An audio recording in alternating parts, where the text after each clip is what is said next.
الرحمن الرحیم۔ گفتگو ہماری میقات کے متعلق جاری تھی کہ احرام کہاں سے باندھا جائے۔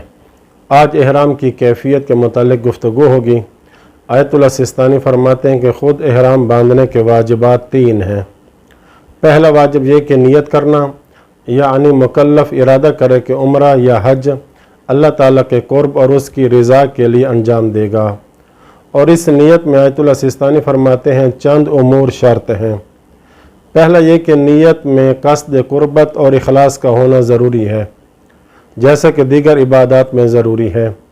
نیت میں دوسرا امر جو ضروری ہے وہ یہ کہ مخصوص جگہ یعنی میقات سے احرام کی نیت کرنا، جیسا کہ میقات کے احکام میں بیان کیا تھا۔ نیت میں تیسرا امر جو ضروری ہے وہ یہ کہ نیت میں یہ معین کرنا ضروری ہے کہ احرام عمرے یا حج میں سے کس کا ہے، اور اگر حج کا احرام ہو تو نیت میں یہ معین کرنا ضروری ہے کہ حج تمتع کا ہے یا قران کا یا افراد کا ہے، اور کسی کی طرف سے حج کر رہا ہو تو نیابت کا قصد کرنا ضروری ہے، اور کسی کی نیابت میں عمل بجا لانے کا قصد نہ کرنا اس عمل کے اپنے لیے واقع ہونے میں کافی ہے۔ اور دوسری بات یہ کہ نیت کے صحیح ہونے میں زبان سے نیت کا بولنا اور تلفظ کرنا شرط نہیں ہے، اگرچہ مستحب ہے، اور اسی طرح قصد قربت کو ذہن میں لانا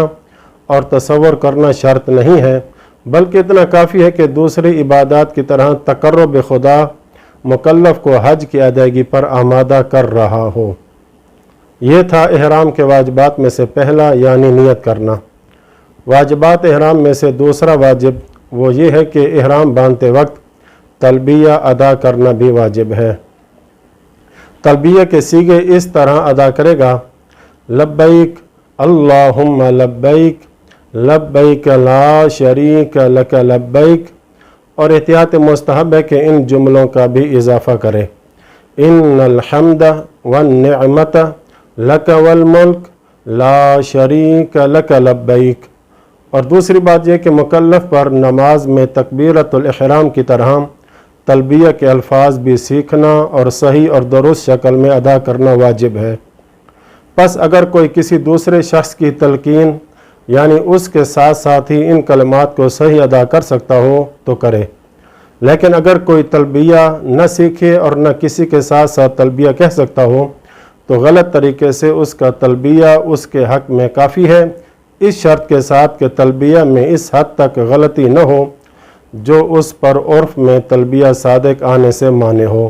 وگرنہ احتیاط واجب کی بنا پر تلبیہ کے مترادف الفاظ اور اس کا ترجمہ کہے اور کسی کو نائب بھی بنائے جو اس کی طرف سے درست تلبیہ کہے۔ اور آخری بات یہ کہ جو شخص پیدائشی گنگا نہ ہو بلکہ بعد میں کسی عارضے کی وجہ سے گنگا ہو اور تلبیہ کے الفاظ کی طرف متوجہ ہو، جس حد تک ممکن ہو تلبیہ صحیح کہنا اس کے لیے ممکن ہو اتنا کہے، اور اگر تلبیہ کہنے سے عاجز ہو تو تلبیہ کو دل میں حاضر کر کے اپنی زبان اور ہونٹوں کو حرکت دے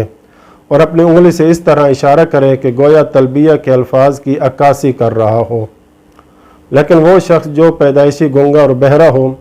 یا پیدائشی گنگے بہرے کی طرح ہو تو وہ اپنی زبان اور ہونٹوں کو اس طرح حرکت دے